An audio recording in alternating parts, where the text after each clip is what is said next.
Hey everybody, it's Rob and Rick with the Nomad Pastor. How you doing, man? I'm good. How about you? I'm pretty good. I'm pretty good. Welcome back, everybody. And man, I'm loving this weather.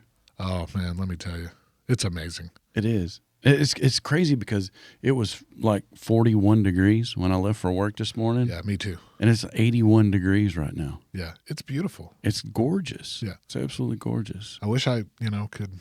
I wish you could ride. Wish I could ride, but I think it'll be a lot colder by the time this airs. But well, maybe 41 now. Yeah. Yeah. Yeah. So go ahead. No. I was going to say is, what's new with you right now?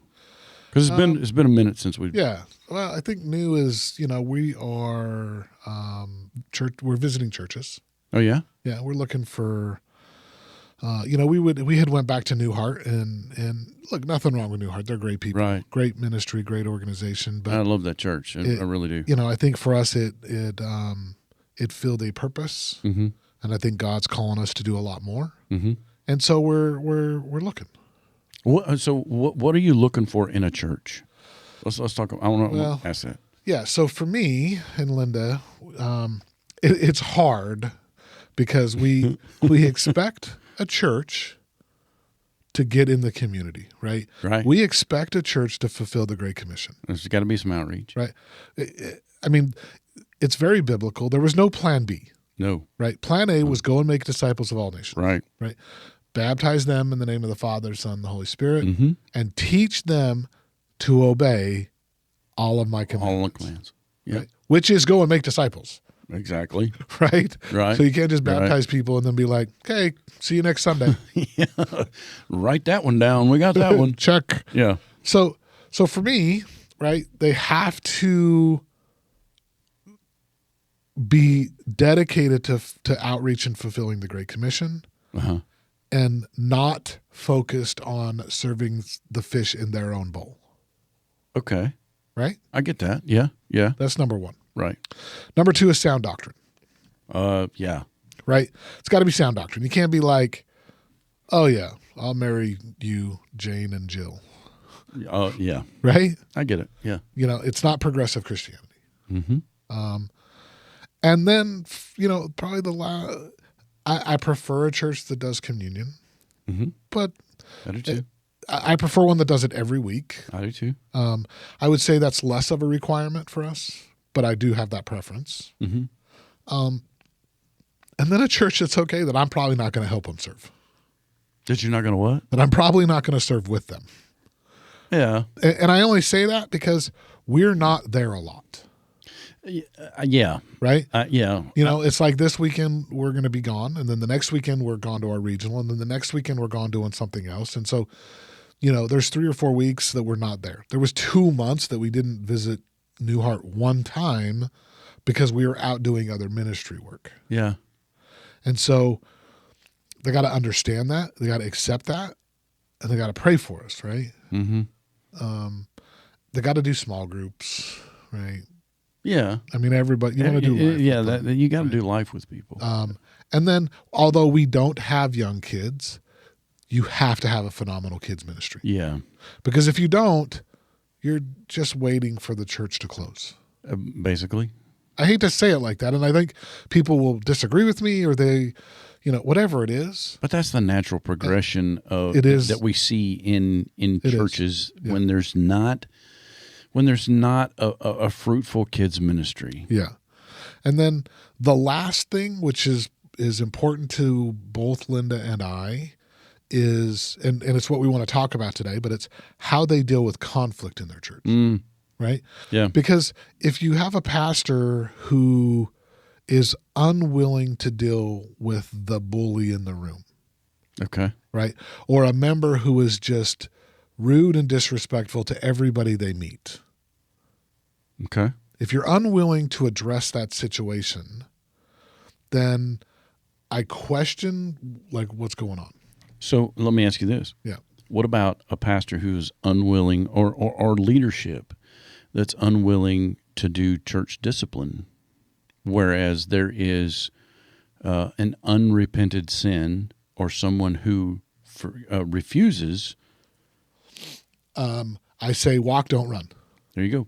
Right? And that sounds bad, but that's part of the whole 9 marks thing. When you go, we talked last week about you're going to read this. Yeah, the 9 marks the 9 marks of a church, a healthy church. A healthy church. Yeah. Part of the 9 marks says like, if it is unrepented sin, if they don't discipline, especially at the leadership level, and they kind of just sweep it under the rug, walk, don't run. Right. Like that's not the right church for you. That it's unhealthy. You mean run, don't walk?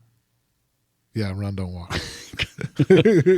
Walk, don't run might apply to blue hair. That's right. That's right. But you know, we're young enough, we can still run. Yeah, I can still run. Yeah, I can still run. All right, go ahead. I didn't mean to derail you. That's okay.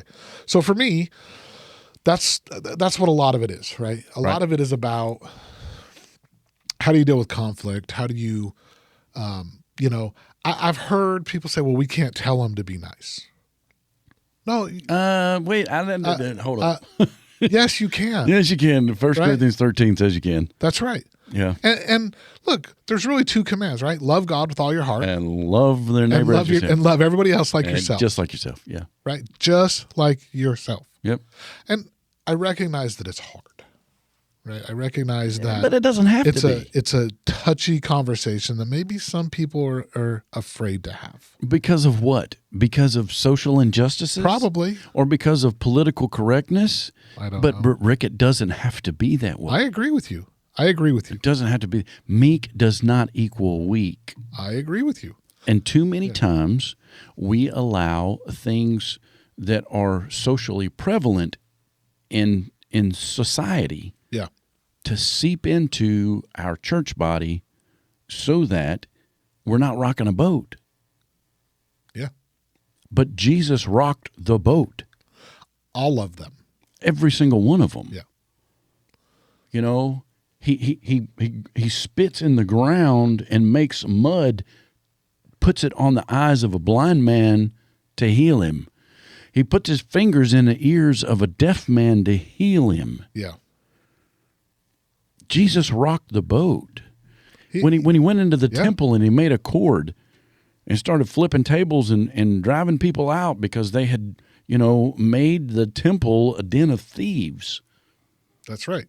Jesus flipped the script. That's right. And flipped the tables. And, I know that a lot of people will say, well, that I'm wrong when I say this. But another thing that it's not like a number, like top priority of mine, but I also want to know that my church recognizes the political landscape. Because I don't believe that as Christians that we are not supposed to be involved in politics. I think it's the exact opposite. I agree that we're supposed to be. Now, I don't believe that needs to be our driving force. That's why I said it's not like it's not even a number on the list, right? Right. But I don't want a pastor or somebody just to bury their head in the sand and not stand up for my perfect example would be like and none of the pastors that I went to church have this problem, but a perfect example would be like a lot of people said they just refuse to vote for Trump. They just can't vote for him. He's a disgusting human being, right? And I get it. Yeah. But when I don't like either person, what I have to look at is my Christian faith, right? Which candidate, which party is going to support what I believe? Or less likely to attack what you believe. Or less likely to attack it, right? Right. But, so I'm pro-life. I haven't hid that. Right. So I can't vote for somebody who's not pro-life. Mm-hmm. And if the person who is pro-life is, for lack of a better term, a disgusting human being, I still have to vote for pro-life.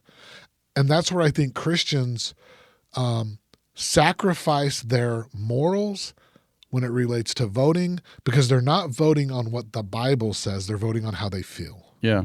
And the problem that ends up resulting with that is a lot of unhappiness over what transpires in that process. Yeah.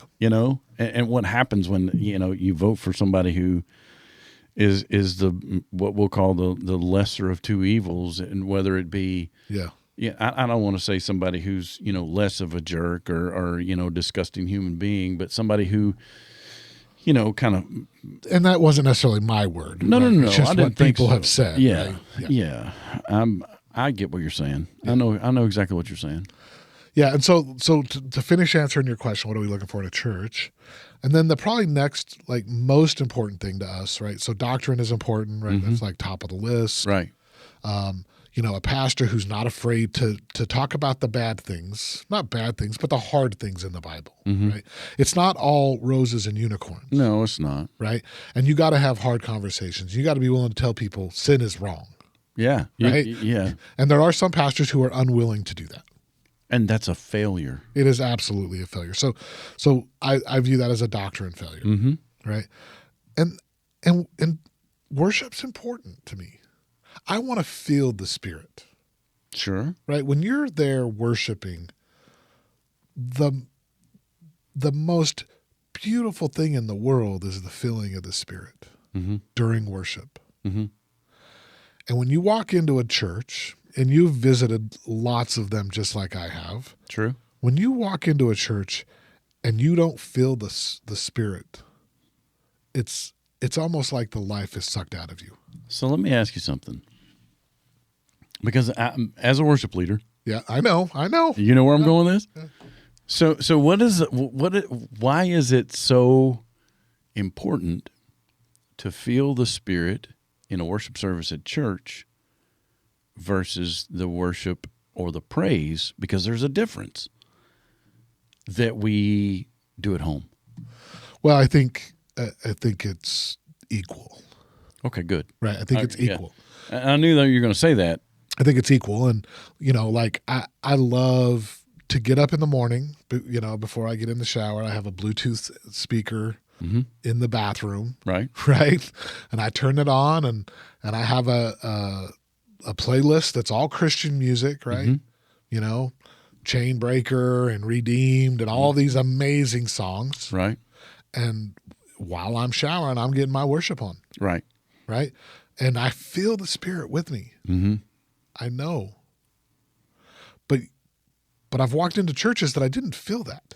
Oh, I have too. And it's important that you do. Exactly. Because there's a reason you don't. Yeah. So a few weeks ago, I was getting, I was preparing to go lead worship somewhere.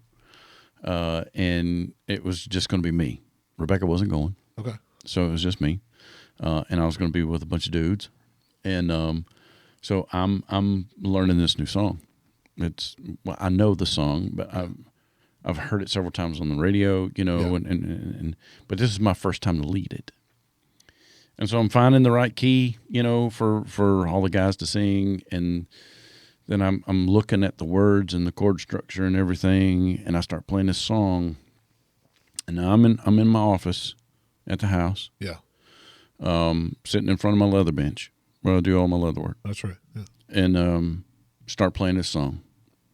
I have the door cracked because I don't want to disturb Rebecca, while I'm doing this.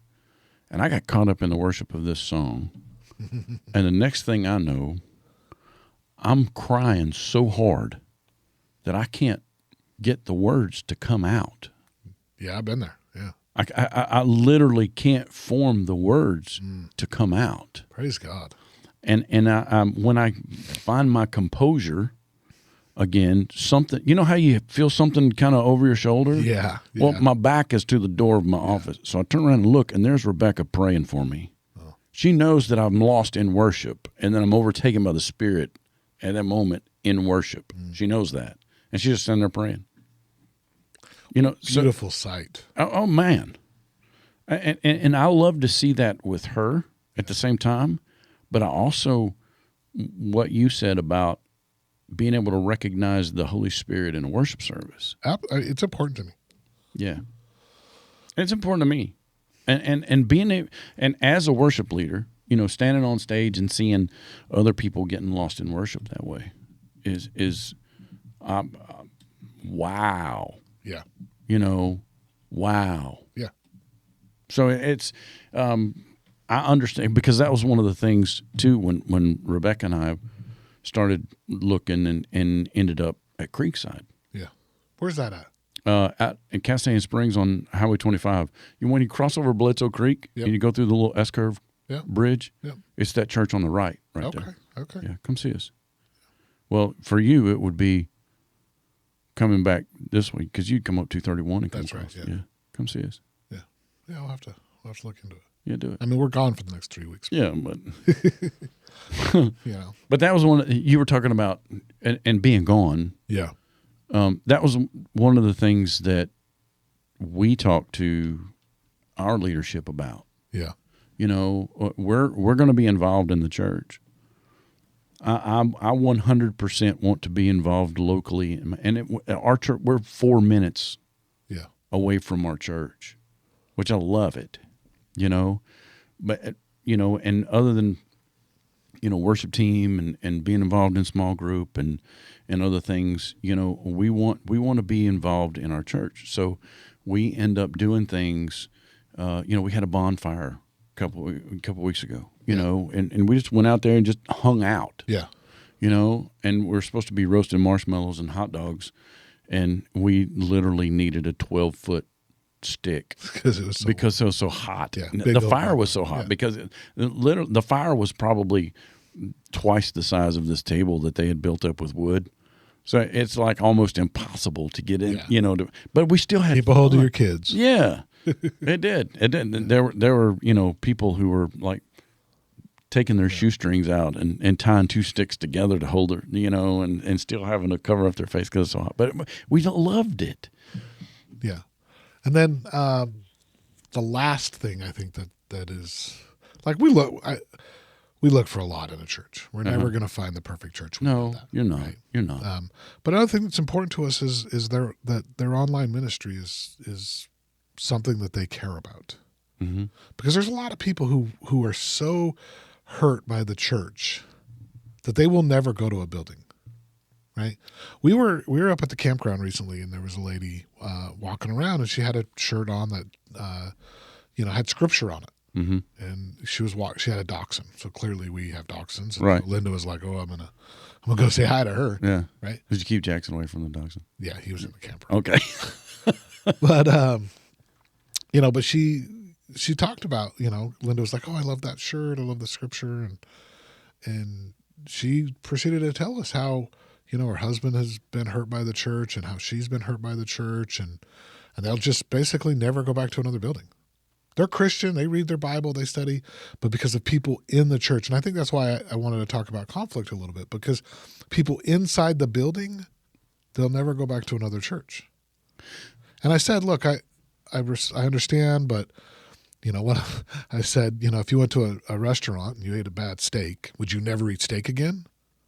Yeah. Or would you go to a different restaurant? That's my question. That's how I would pose that question right? too. Yeah. And I asked that, I said the same thing. And like I said, I don't think online ministry will ever or should ever replace physical church. No, absolutely not. But I also know that we're not using, not everybody, but I know we're not using the tools that God has provided us to reach people. Resources. Right?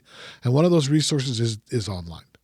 God has provided it, right? Yeah, yeah. And my opinion is, one of the most searched and used things on the internet is pornography. Mm-hmm. Without right? a doubt. Without a doubt, it's more prevalent online than anywhere else. They're the lead. If you go to Google, you'll find that they are the leading sites in search engines. Right? Oh yeah. By far. Mm-hmm.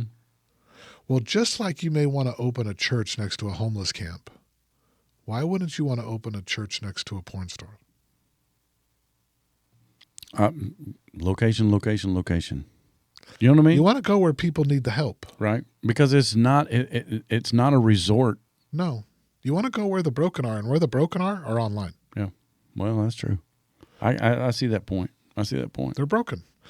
Now, I think you have to have a plan, right? And that's why I say, online ministry for any church that we would become members of is very important to us, because you got to have a plan, because those people may not be in your location. So you have to have a plan that it's not about serving your church. It's about serving God's church. Corporate, And that means you're in Austin, Texas. Let me do some legwork and find a local congregation for you that believes like sound doctrine that, we can hook you up with. Yeah. Right. You're more than welcome to continue to listen, but you got to have some local people. You got to have people to do life with. You got to have people to do small group with. So that I think is my biggest contention with online church or e-church or whatever you want to call it. Yeah. Is because it ends too many times. It ends with when we say amen. Well, I think for a lot of churches it does, and that's a problem. It is a problem. But if there is that encouragement to find that local body, to find that connection, that physical connection, because it is so vitally important. Yeah. There's no way that I can fathom that would allow us to grow without having a physical connection in a church. Yeah. I mean, I get what you're saying. And I do, like I said, I don't think that online church should ever replace or can ever replace the physical church. Right. But there are people who will never. Oh, I don't disagree ever with that. Yeah. Go to a building. Or that can't go to a building. Mm-hmm. Right? There are people who have severe anxiety around crowds. Sure. Right? Exactly. So because somebody has a severe anxiety around crowds, does that mean that they shouldn't have the same amazing abundance of love that a small group can provide for them? No. I think that they shouldn't be. Yeah. So we need to figure out, how do we provide them that love that they need? Right. And you can, with the technology today, with Zoom, I can do small groups and we're sitting right next to each other. Right. But here's the trick with this though, Rick. How many people? Okay, and I'm not trying to play devil's advocate here. Yeah. I'm trying to get a conversation. Absolutely. How many people will allow themselves to substitute online, or, a physical church with online church because of the excuses that they make up? 23%. 23%? 23% of millennials will do online before they ever go to a building, and they will never go online because it's too hard. Or they'll never go to a building because it's too hard. It's too hard, or it jacks with my schedule, or okay. Well, let's include a bigger demographic here. Okay. People that have been hurt by a church. Yeah. Or let's define that actual hurt. Let's dig down a little bit. Let's get a little more granular and find out what that hurt was. Yeah. Was it because you were offended with something that the pastor said, or was it something that actually happened where there was a conflict that couldn't get resolved, and so you feel burned by the church? I have people. I think a lot of it is a conflict that was not resolved by the church. Well, but at the same time, what steps need to be taken for that, and who needs to initiate those steps? Yeah, I think from my opinion, based on research I've done, right, and that's why I wanted to talk about conflict in a church, sure, because I think a lot of times it's conflict in a church that's undealt with by another member. I get that. So, yeah, and so from what I have seen and personally witnessed and been through, right. A lot of these small churches, less than 150 people is a small church, right? Or 125. Yeah, 125, yeah. Is they wear like a badge of honor how long they've went to the church. Mm-hmm. Oh, I was here during the plant. Yeah. Right? And they wear it like a badge of honor. Yeah. Instead of just being completely open to what may come, right? And so when somebody new comes in, you're not part of the clique. You're not part of the, you weren't here when we planted the church. Why would you even consider that we should do something different? Yeah. Right? Yeah. And then that begins to end up being this vicious cycle of gossip. Mm-hmm. Right? Yeah. And it ends up in an assigned seat. It ends up in yeah. Why are you sitting in my seat? Exactly. I've sat there for 20 years. I have 14 family members who are on the bricks of remembrance that goes over to the kids' building. Right. I get it. I know what you're saying. I know what you're saying. And so I think it has to do with, and then if that occurs, right, how do the elders or the deacons and how does the senior pastor deal with that? And if you deal with it by doing nothing, well, I can't tell him to be nice. Right? Let's talk about that a minute. Yeah. If you deal with it by doing nothing, then me as a Christian, I'm going to go, you don't love me. Yeah.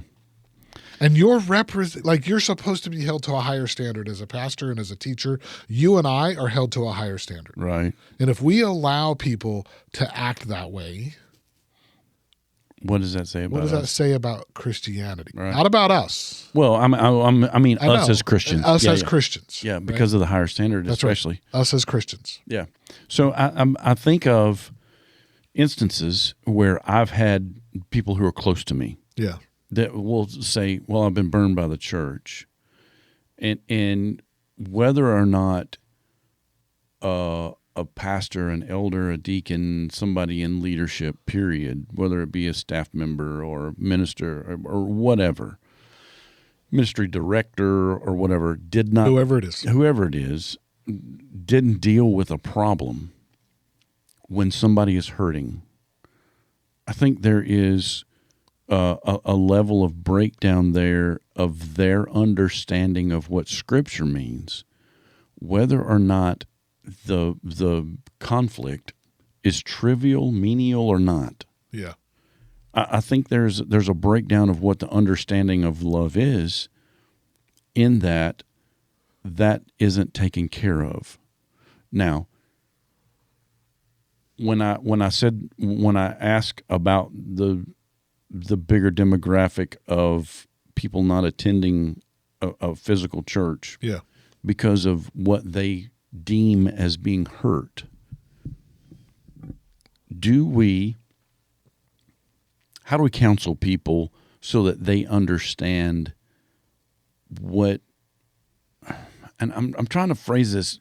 I'm trying to come up with the best way to say how do we? Do we deal with people and just go, oh, I see that you're hurting, let me fix it? Or do we go, what are you hurting about?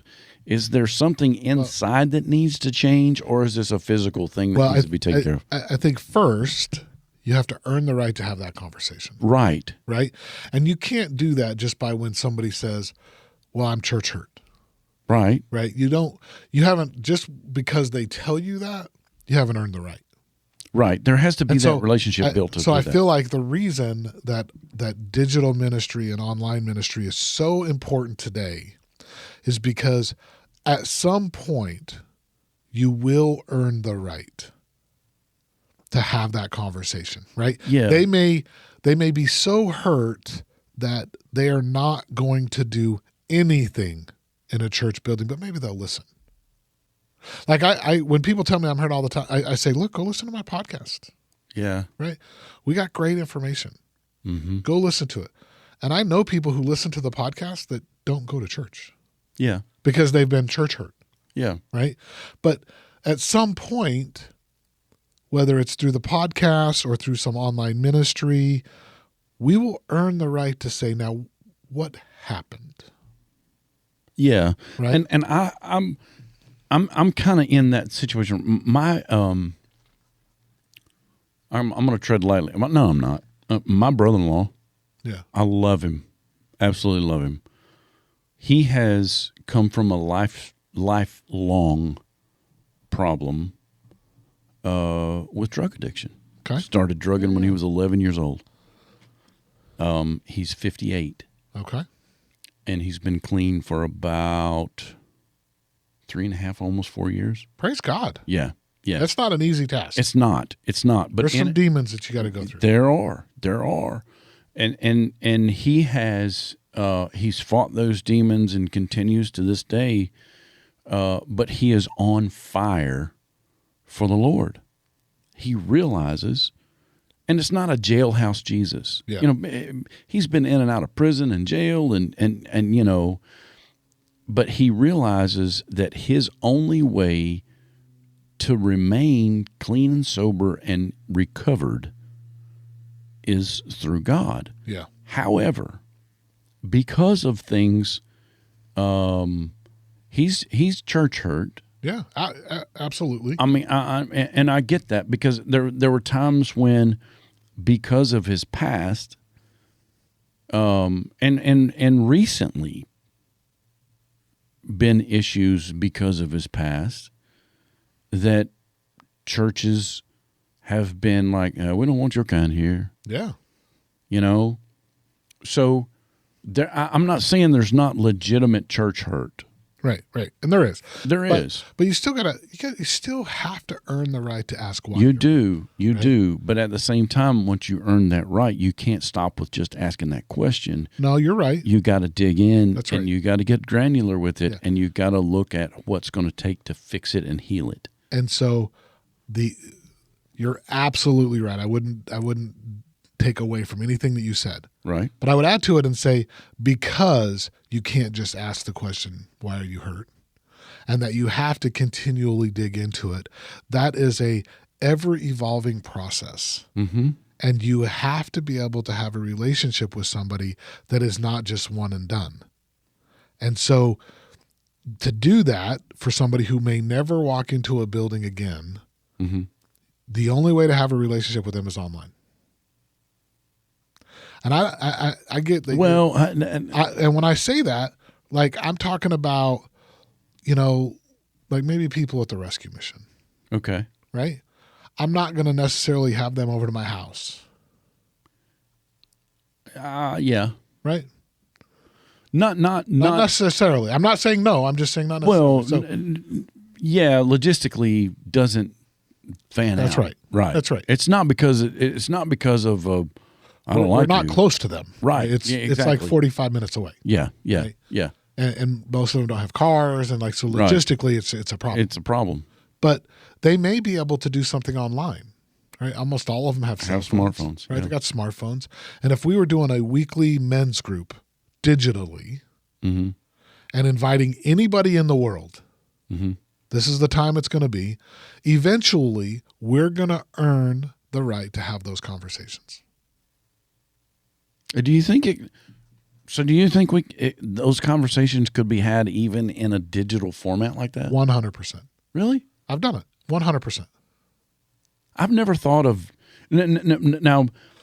What this all boils down to is discipleship. It is absolutely discipleship. So I've never thought of that let me rephrase this and restart this. Yeah. I've never thought of digital discipleship. Yeah. Think about this. In Paul's day, mm-hmm. his digital medium was a letter. Mm-hmm. On papyrus, but that was the technology of the day, right? And he discipled from jail through writing letters. But that was to places he'd already been. I recognize that. Okay. Right? Yeah. But he still discipled through letters to places he physically wasn't at that moment in time. True. Right? Right. So how would it be different? I know you said, well, that's places he's been, but what if he hadn't written the letters? If he hadn't used the technology of his time to disciple to countless Christians mm-hmm. and non-Christians, right? What would it be today? He used the technology of his time. I'm suggesting that the technology of our time is digital discipleship, is showing the love of Christ to people that I don't have to physically sit down with, and earning the right to ask the hard questions of them. So, yeah, I see what you're saying. I do. Yeah. But I also don't want people that are listening to this podcast or to listen to us talk say that it's okay to substitute a digital discipleship. So let me clarify again. Yeah. Right, because I said at the beginning, I don't think it's going to ever replace a physical building. Right, and I think it doesn't need to. Yeah, and I think that you have to get to a point that Correct. that you don't have an ego about helping somebody find a different church. That's what I was. Right. That's where I was going with that. That as a pastor, you don't have the ego to say, "Come to my church." Right. Right. I don't care what church, as long as it's good doctrine. Right. And you feel loved. Mm-hmm. Mm-hmm. Right. It could be Baptist. It could be Nazarene. It could be Christian, non-denomination, whatever it is. Right. Right. If it's good doctrine, mm-hmm. and you feel love, mm-hmm. I don't want any pastor to have an ego big enough to say, "I'm not going to help you get there." Right. Okay. Yeah. And I just wanted, I wanted people to understand that our point is not. Yeah. And we're talking about this, and I'm seeing more and more of that advantage. Yeah. In a digital discipleship or like an online tool used for reaching people. Look at it like this, and I know it's small, right? But how much you use Marco Polo to disciple your crew? A bunch. Now, I know you physically meet them, like every weekend or every other weekend, right? Like you guys get together. Right. But how much do you use the digital tools you have today to disciple your crew? Sure. Point taken. Right? Yeah, as a singer. Right. It's absolutely. Yeah. And like I said at the very beginning, maybe I didn't say this at the very beginning, but why is it okay to take tithing digitally if it's not okay to do discipleship? Yeah, that was and we so that's valid though. Sure. So the point that we're both making, both of us, and we're is convenience versus actuality. Yeah. I mean, and that's the bottom line. Yeah. Because I hear your point, and I see the point, and agree with it. Yeah. Actually, and when you said 23, was it 23% of millennials? Yeah. Well, that's got to be a convenience thing. Well, yeah, I think it is. I think it's absolutely a convenience thing, and I think part of that is because they go away to a secular college. Right. They hear different things. You and I both know that the college system today is wrapped around, inclusion and, political correctness and everything. Political correctness, right? Critical race theory, all of these different things, whatever you want to call it, right? They're not about Christian values. No. Right? No. And so we send our kids away to college for either 2 or 4 or 6 or 8 years, and they're, for lack of a better term, indoctrinated by their professors to believe that, there's no objective truth, that, what you feel and all this other crap, right? And so because of that, I think that they're just like, it's not relevant to me. I'm not going to go to church. And I've actually read several studies where people, millennials and coming right out of college are like, it's not relevant. Yeah. Christianity is not relevant to me. Yeah. And so they believe it's not relevant for several reasons. One of them is you're not meeting them where they are, right? And you and I have talked about meeting people where they are when they're there. Right. Right? Like the woman who needed a tent. Support the need right now. Right now. Well, the need for them right now is to provide them with the truth where they will hear it. And they will eventually come back to the building. Yeah. But if they don't hear the truth, then they're never going to come back. They're never going to come back. Right. Right. And the problem is long before the internet, the Christian church has been on decline. It has been. It's been on decline because we haven't embraced the times and the tools and the technology that we have to reach the people where they're at. Right. Right. That's just how it boils down to. But we can't leave the people where they're at. And I'm not suggesting that. No, I know you're not. I'm just making that point. We can't, the same way with Jesus. Jesus met, he ate with sinners. That's right. He ate with tax, but he did not leave them that way. Right.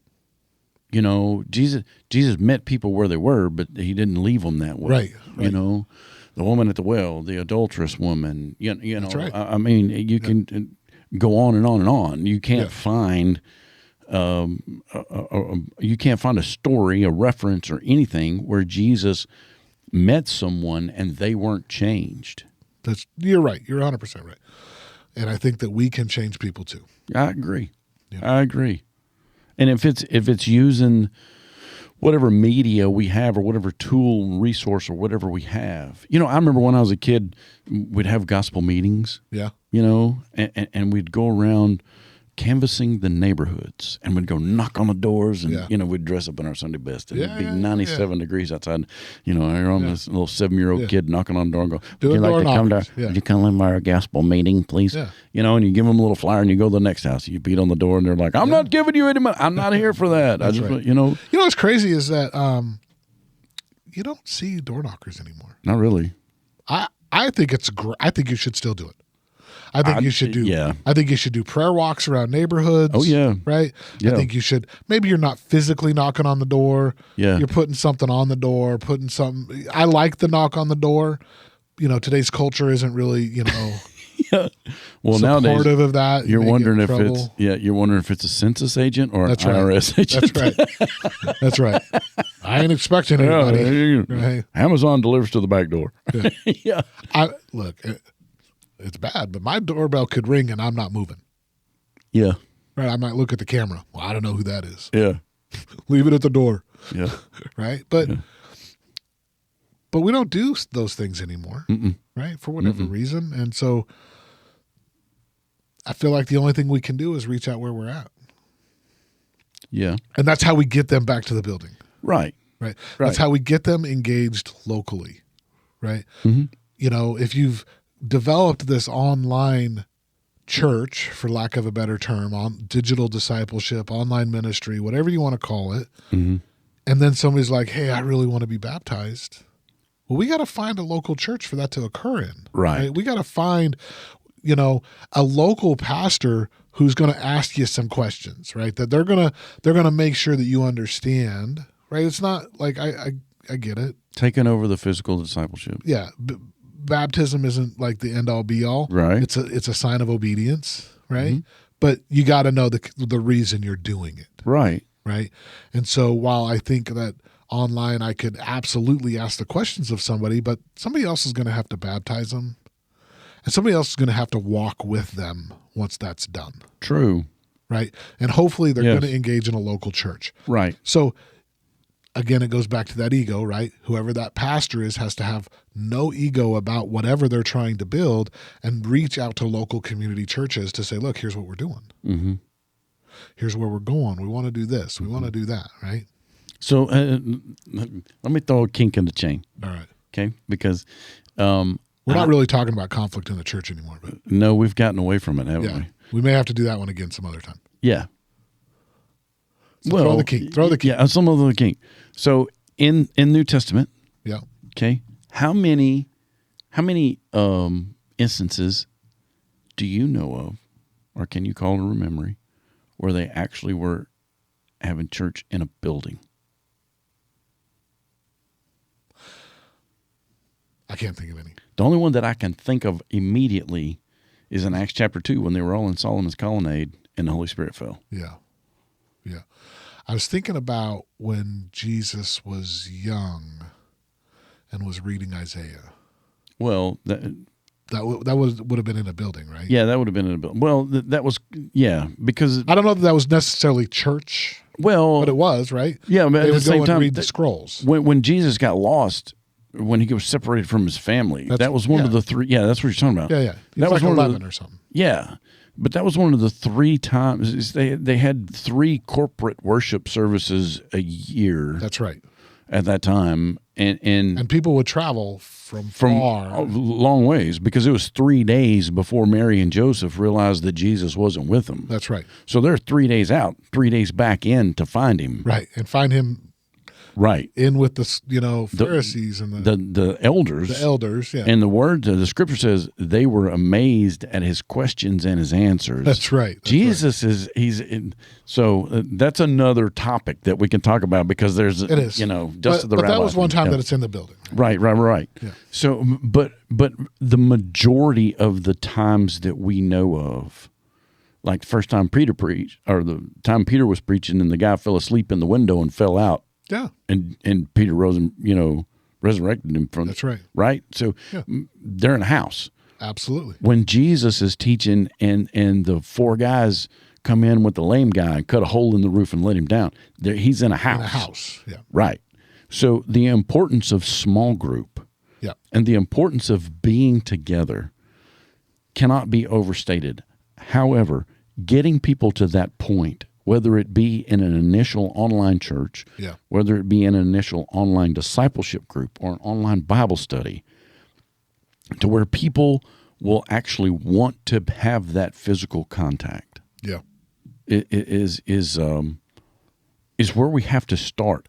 Yeah. But in order to start that way, to get back to our conflict question, our conflict topic, we have to be able to build that relationship to figure out what that conflict was, to be able to resolve it. Yeah. Absolutely. And we also, the conflict has to be dealt with when it occurs as well. Mm-hmm. Right? Mm-hmm. I think that's a big part for me, is that, when church leadership or pastors don't deal with conflict as it arises, then it just sits and festers. Mm-hmm. Right? And gets worse and worse and worse until people leave your church because of it. Mm-hmm. Right? And so I think it's important to recognize that. It is. I don't know if Saddleback, right? Rick Warren. Right. You're Rick Warren. They actually have an online community, and they actually do Saddleback extensions. And they're home churches. And you have to get anywhere from 10 to 75 people in your local home community to be an official Saddleback extension. Wow.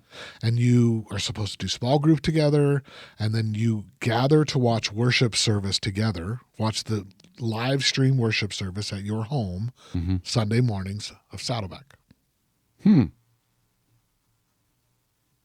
They put you through classes. Whoever is the leader of the extension has to go through these Saddleback classes. Right. So that you know how to baptize people, how to all these different things, right?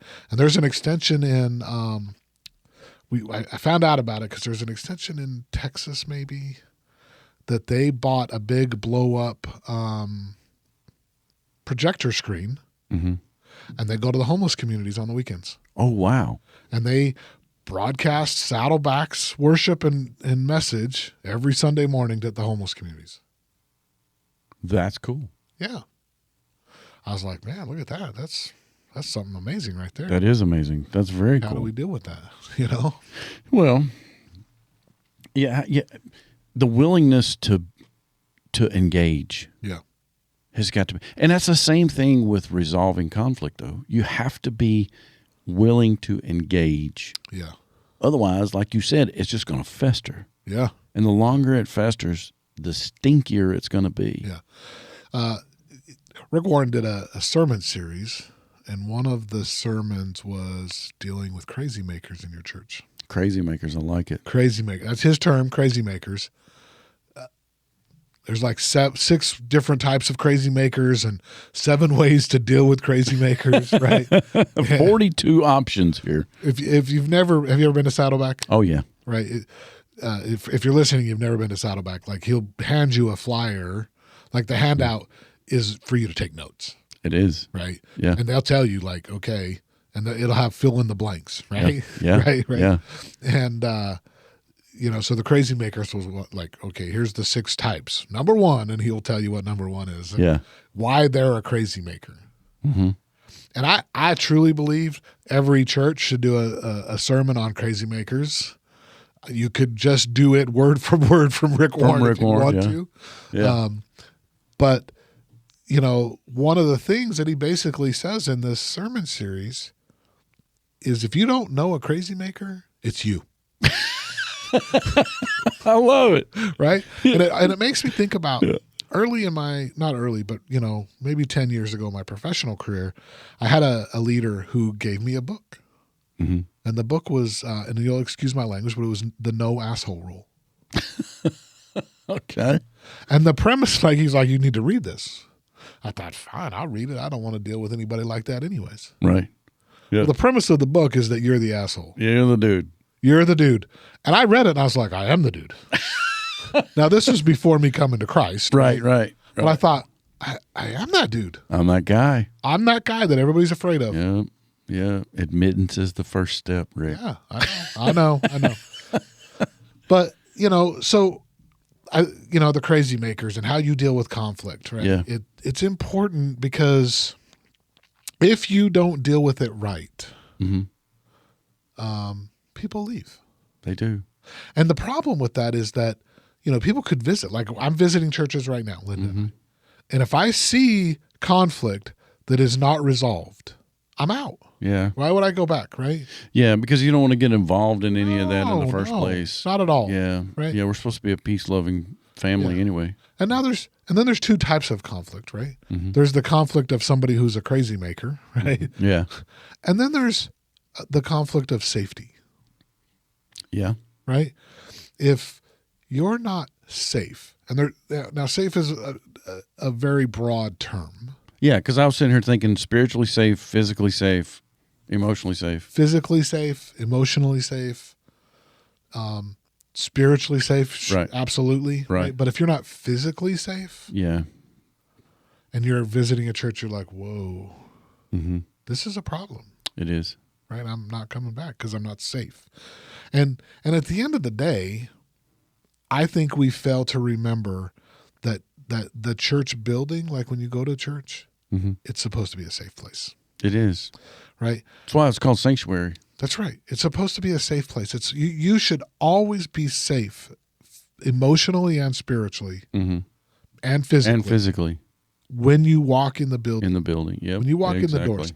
And I think that's why I feel like it's a cop-out to hear somebody say, well, I can't tell them to be nice. Wrong. No, you can. Yeah. And it is very biblical for you to tell them to be nice, right? You may not be able to tell them to be nice when they're not here. Right. Or they may not have to listen to you when they're not in the building. But if they're going to come to the building, if they're going to be a member of this church body, be nice.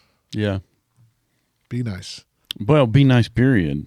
I agree with the be nice, period, but I recognize that you can't enforce it when they're at home. When they're at home. Right. You can say, look, it's not very Christ-like. Right. You should still have a conversation with them about that behavior. There needs to be that conversation. Right. But if you're unwilling to have the conversation, what else are you willing to overlook? Well, that's compromising somebody's safety, though. Yeah. I mean, really. Yeah. Whether it's physical, spiritual, or emotional. It's compromising somebody's safety. Absolutely. Yep. So how do you want to land this one? Oh, man, what a great thought. Well, here's what I would say, right? Okay. We've talked about a bunch of things. Yeah, we have. So I'll start with conflict in a church. As we land the conflict, if you're listening and you're a pastor or a leader in a church, deal with conflict when it arises. Don't wait. Don't wait. Yeah. Right? It's important. And it's important to show the person who was hurt that you care about them enough to deal with it. Yep. Right? Right. And the person who is causing the conflict, it's important to their walk with Christ for you to deal with it as well. Yes. Right? Yes. And as a leader, you have to deal with it. And then, we talked a lot about online church and what it really boiled down to is, I think, church hurt and people being hurt, which is a direct conflict. Yeah. Is a direct result of conflict. It is. And so I would go right back to if you're a pastor and you don't want somebody to be hurt by a church, deal with the conflict. Right. Right. Don't overlook it.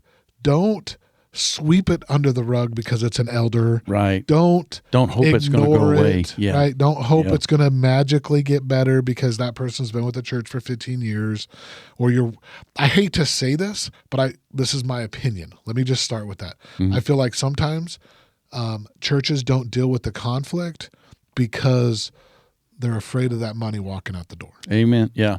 That's a big, and people might get away with something that they ordinarily other members wouldn't because they're a big tither. Right.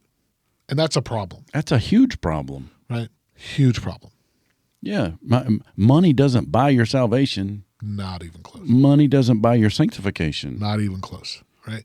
So what it all boils down to is deal with the problems when they arise and don't wait. Right then. And that's how you protect your congregation. Let me frame this though. When we say right then, I'm not saying that there can't be any time for prayer to find because I have to pray for the right words. So yeah, and then I will also say it's not appropriate to do it in front of everybody. That is true. Right? That's true. It's you got to pray. Mm-hmm. God, how do you want me to deal with this? Right. Right.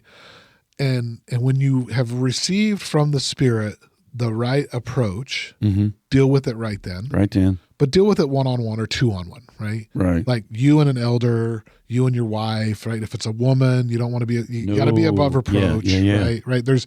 And look, if you're a church leader, you know the right way to do it. Exactly. Right. But also go to the person who was hurt and say, here's the situation. I'm going to deal with this. But I want to pray about it. Right. I want to make sure that I'm doing the right thing, right? And to do that, I have to conference with God. Right. Right. I got to talk to the Father. I want to make sure that I'm doing this not only in the right way, but that glorifies God. That's right. The right way at the right time that glorifies God. Right. And once I have done that, I will let you know. Right. And then actually follow up. Mm-hmm. Because I think that's what happens, right? We don't see follow up. Right. Right. The crazy makers run around the church, dropping bombs, right? Leaving landmines, making everybody miserable. Making everybody else crazy. And nobody knows that anything's getting done about it. Sure. But the pastor may be doing something. Right. But nobody knows. Right. And that's a problem. Because of lack of communication. That's right. And that's not, first of all, that's not good leadership quality. I would agree with that. Second of all, that's not good pastoral quality. I agree with that. So, yeah, go ahead. All right. That's all. That's how I would land it. I loved it. I deal with it. Deal with it. I love it. Yeah. I love it. Well, hey, I want to thank you all for listening this week. I have enjoyed this conversation. It's a good one. It's a real good one. It's a real good one. I think people will love it. Yeah. And tell them where, send us some topics. Send us an email. hello@nomadpastor.org. Right there. And then, because we want to talk about things that you want us to talk about, that you want. Now, look, we're not answer people. we resolve things. We talk about things to come to a resolution for what we can apply in our lives. Amen to that. Right? And so if there is a topic that you have questions, concerned, or you just want to hear us cut up about, send us an email at hello@nomadpastor.org, and we'll be glad to get it on the air. Yeah, absolutely. And until next time, all right. love God and love people.